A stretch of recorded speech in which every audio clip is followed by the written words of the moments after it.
what's working, what's not working, how you feel things are going in the company.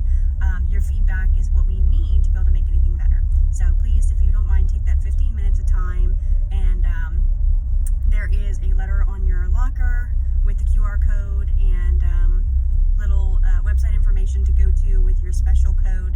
It is completely anonymous, guys, so don't worry about anything like that. We're just honestly looking for honest feedback to be able to continue improvements in our within our clinic. So if you can, please take the 15 minutes to do that for us. Next, we have one issue area that we are prone to having. One thing that I feel incident reports are generally talking about quite often is issues between drug labels or discharge forms. This is a constant issue for whatever reason, whether clients are calling and letting us know something's confusing because things aren't matching up, or if we are actually catching them in-house right before doing them. There are constantly issues between drug labels and discharge forms. This is not good, obviously. It can cause a lot of medical issues, so we really need to work on this. So, doctors and nurses, right? We have a role here. Doctors, if at all possible, should be filling out drug labels and discharge forms. When they are not able to completely do them on their own and they're asking for their nurses' help to do that, or if you feel the need to help them do that because we know we're busy, we need to have them review them. Doctors must pass eyes and ensure that their directions as prescribing are correct on both drug labels and discharge forms. Nurses, after you ensure that that happens, say you're not even on this team, say you're going to discharge a pet, before you walk into that exam room or wherever you're meeting this client with patient to go over the discharge form, before you even go in there, please double check, like drug label, discharge form, do they look the same? Make sure that they match and align. It is easy, however, I do know we are very busy, but it's not a step. I'd rather you be a minute or two behind to double check that and make sure that it's right, and have them wait a little longer with the correct information. It is worth it. Please do that extra step. It's absolutely imperative. Okay, so that's what we need there. It's nothing new. It's a simple reminder, but it's a very important one, guys. We have to get this right. We're going to move on to our new things now, okay? Repro appointments. We've had many people setting these things up, a lot of consult back and forth to figure out when they're supposed to come, and a lot of information given without actually achieving ever getting a charge for this and being paid for the time that we're putting in. So from now on, due to cancellations and things like that, and just how kind of finicky repro can be, repro appointments are going to require an $80 deposit. Those deposits can be refunded if they're canceling ahead of 24 hours. So 2 days plus, 25 hours plus, whatever. Really the meaning, the thing for the 24 hours is to allow us to be able to put a sick patient in or somebody else that could use us for this time, instead of just having lost time because someone doesn't show because they decide, never mind, it's not that important anymore. So, $80 deposit down for any type of repro appointment, unless they've been seen within the last 2 weeks for a repro appointment. If that's the case, no deposit is necessarily required, because kind of once they're in the repro, being seen for repro, they're going to kind of consistently come for a little while. We're not going to require deposits after that. But for sure, the first one they come in for repro appointments, we need an $80 deposit at that point, which is refundable as long as it's more than 24-hour notice. If it's within 24-hour notice, please let them know when taking the deposit. It is not refundable should something happen, right?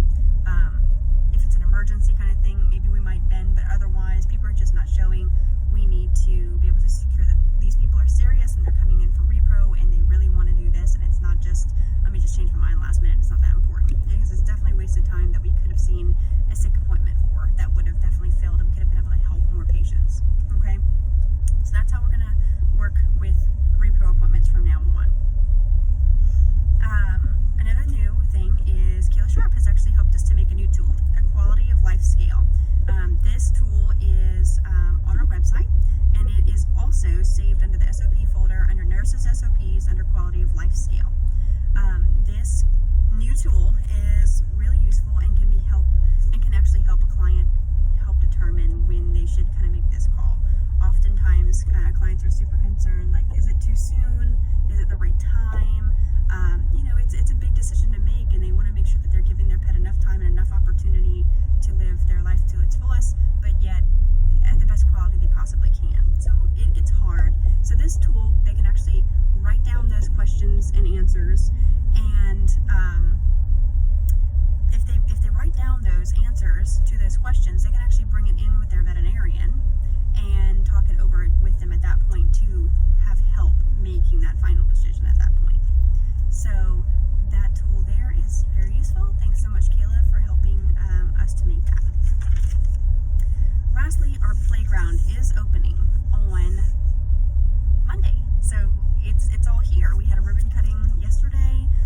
Tomorrow we are actually having a full open house, and clients and such are going to be able to come in and take a look around, get some information, get to see the facility, and get to hear from myself, Lily, Britlin, and Maddie, all in just what's going to happen. So really exciting time for us right now. Obviously new things come with plenty of changes and struggles, I'm sure.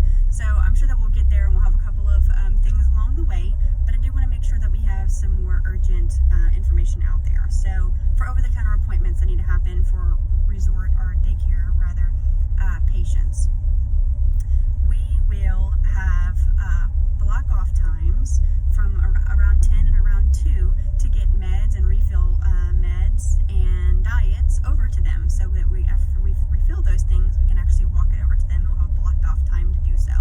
For any appointments, whether it's over the counter or with the veterinarian itself, those appointments actually have a color type. Andrea helped us put in a color type for those, so just pick playground appointment, and that will cue us to know that they are over at the playground.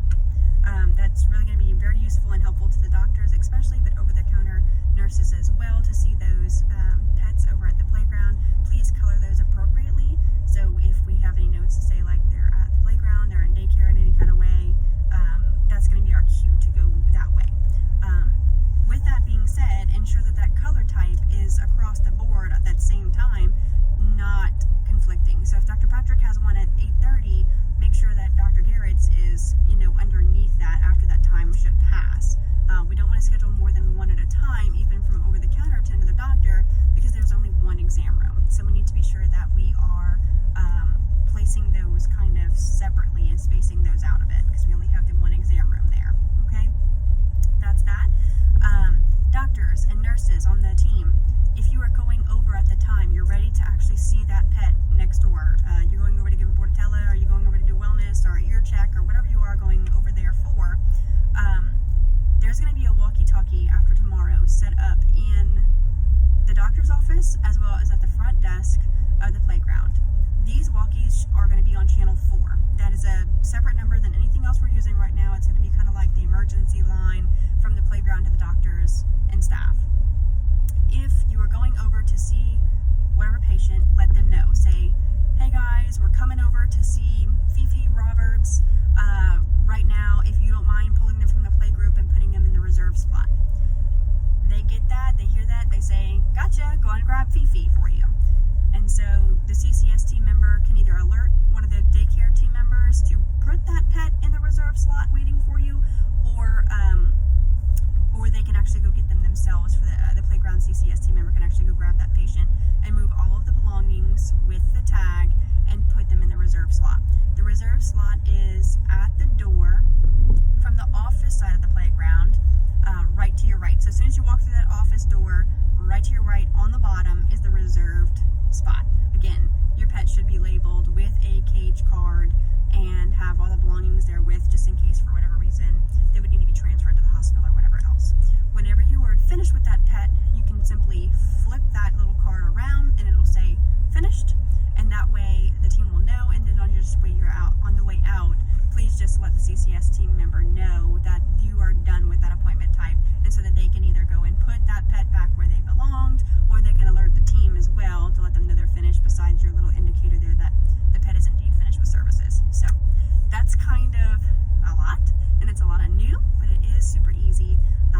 I will be around, Britlin will be around, Lily will be around plenty to help out with the first few weeks. We'll get through these little kinks and work through all the new and find what works best. But this is where we'll start for now. Okay? That's all the news I have for today. Thanks so much for listening in. Have a great weekend. Thanks so much.